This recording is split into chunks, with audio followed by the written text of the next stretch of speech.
Hey, good evening. Hope you are all having a great week. Appreciate you tuning back in. Traded one of my funded accounts. Have a funny story about the second one that I finished on Friday. It's actually not funny. It's very tragic, actually. If you have never blown up an already past evaluation account, well, you are not living, my friends, or not trading. So 2 Fridays ago, I finished two 159K Apex evaluations account. I crossed the 159 threshold. They were done. I continue to do an in and out. You have to have 7 trading days to actually turn them into funded accounts, right? So I in and out one micro Nasdaq throughout the whole week. Make it to Friday. Friday marked day number six. Day number six for both of those. And I went heavy on some eval accounts on Friday, right? And I inadvertently in the trade copier picked back up on one of my already finished 150K evaluation accounts, and I nuked it. I torched it along with the other evals that in that group. And man, when I realized that, I was like, "Oh my god, dude, how did you manage to do that?" And I'm not sure how I managed to do that, but I did, and it was gone, and really sucked because that the not only the work to put in to get them there to get to that 9K mark, but that was 6 whole days. 6 days of trades. Anyway, it is what it is. So I traded one 150K account today, and what you're fixing to witness here is three evaluation accounts that I'm working on, currently trying to get them passed. And what I really want you to pay attention to, though, is how the trade copier in Quantower can absolutely screw you if you're not paying attention. All right.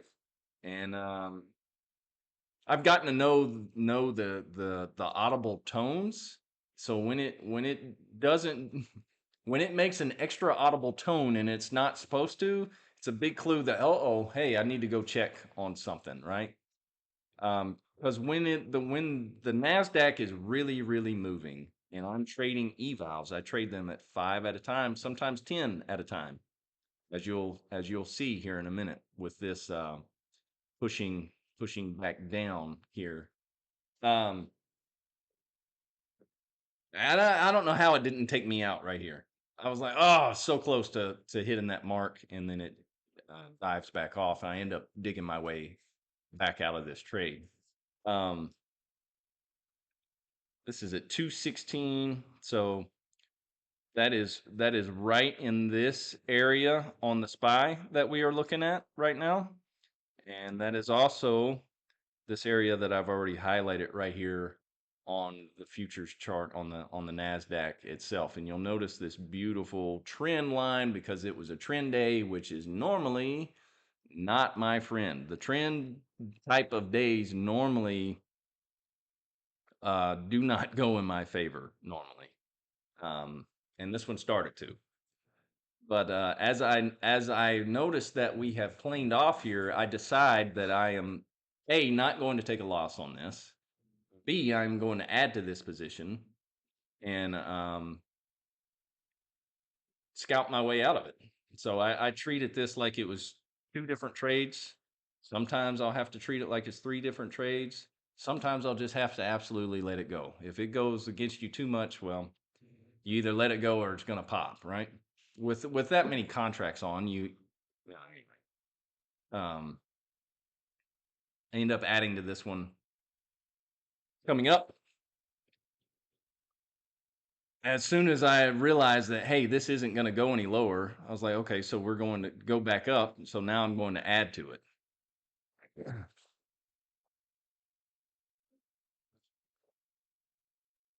It's funny, you kind of get a feel for it, and sometimes that feeling can be completely wrong. sometimes it can be completely wrong. And then sometimes you get a feel for it and you're like, "Oh, okay, yeah, I got it right." Seeing that the SPY wasn't going to go any lower than it was a good clue for me right here. Uh, we pop and rebound and come back up out of that, and also seeing that we had a huge trend line to follow was all clues for me to stick with the plan, stick in the trade, and yeah.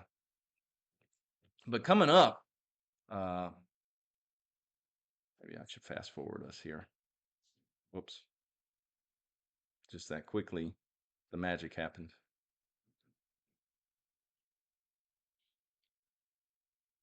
So there it pops and it takes me out of five. So with 5 contracts and 8 ticks, that's $200. Okay. So that's $200.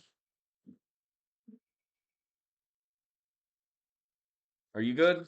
You good? $200 to the good. My dog is insane. Um, yeah, and then it runs back up to our target to the top here. Fast forward us along here. But at the top up here is actually what I want you guys to notice because it goes completely through, right? It goes completely through. But then I notice that it's not done. I hear another tone in this trade, and I'm like, well, wait a minute, that's not right. What's going on here? So I go check, and there it is. It's still in there. And that was for 2 of the 3. It was still stuck in there, and it went. If you notice,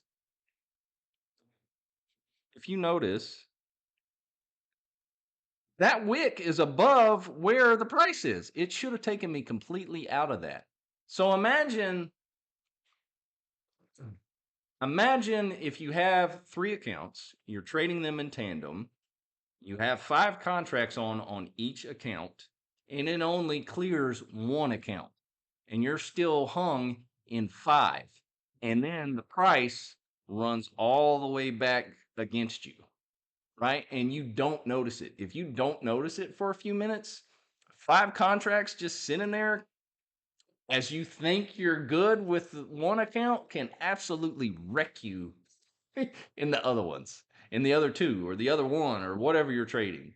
Um, I will not trade copy any more than 3, and I really should drop it down to 2. Honestly, I think 2 is probably you're going to eliminate a lot of the errors if you only have 2 accounts in the trade copier at one time. I know some people on the Apex's Discord saying it's all about your computer and all about latency and maybe all that's true. I have no idea. Maybe running a supercomputer, maybe you have 0 trade copier issues. I don't know. I'm just running off my little HP laptop, and it normally does great until it's really, really choppy and really, really volatile. But that trade right there was neither of those. Um, that should have taken it out. That wick is clearly above. What is that? 564.50. I'm just saying that is how bad things happen. Hanging up on an order that you think is completely gone and done and over with can really, really end up nasty quickly. Um, I think there's a couple of more trades on this that I end up taking on the eval account. I didn't record any of the funded account, mainly because I did most of this last night on the Asian session, and I was green and I was up on a good day, and I didn't want to give any back, so I didn't venture back into it. Um, which is a good thing for me, by the way. That is a step in the right direction of not being a greedy individual, being happy with what I got, right? Um,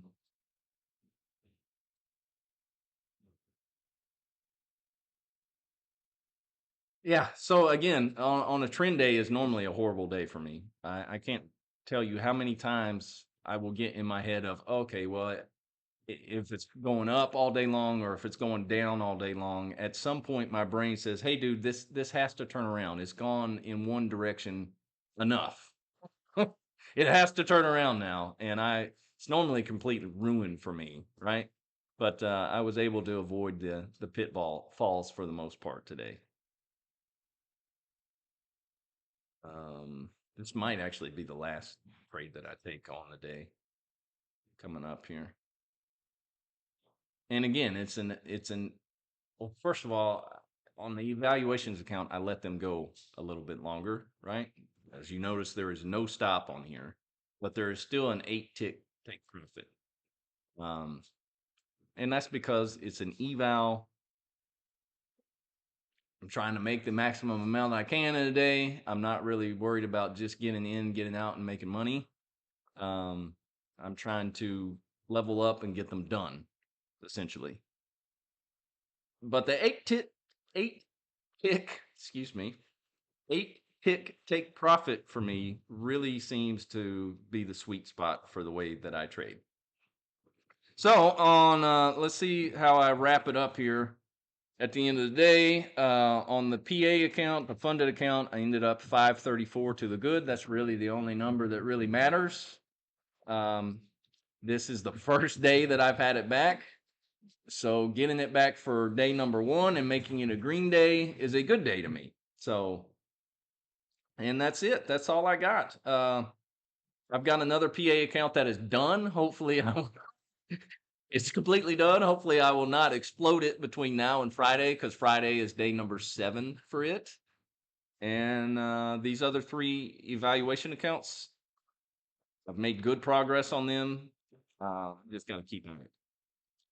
And hey, that is all I got for now. I really appreciate you guys tuning in, and I will catch you next time.